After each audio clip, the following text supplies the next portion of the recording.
Otevřít se zázrakům je otázkou disciplíny a umění. Neměli bychom si myslet, že víme, jak bude zázrak vypadat, jaký bude mít tvar nebo v jaké formě se projeví. Pravá podstata zázraku tkví v tom, že představuje změnu v zaběhlém vzorci a přerušení současného stavu věcí. Zákon boží kompenzace buduje nové koleje, které se nezakládají na minulosti, ale na božské lásce k nám.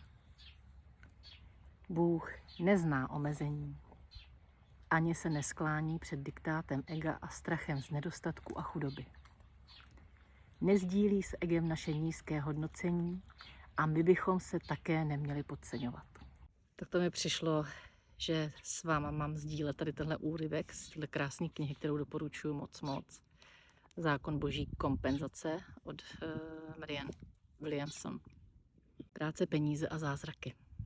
Takže pokud něco řešíte spolu s těmito tématy a máte to jako já, že to berete i z té duchovní podstaty, nebo hlavně z té duchovní podstaty, tak tohle je jedna z nejlepších voleb, co se týče informací, co vám může dát nějaký nový vhledy, nějaký pochopení.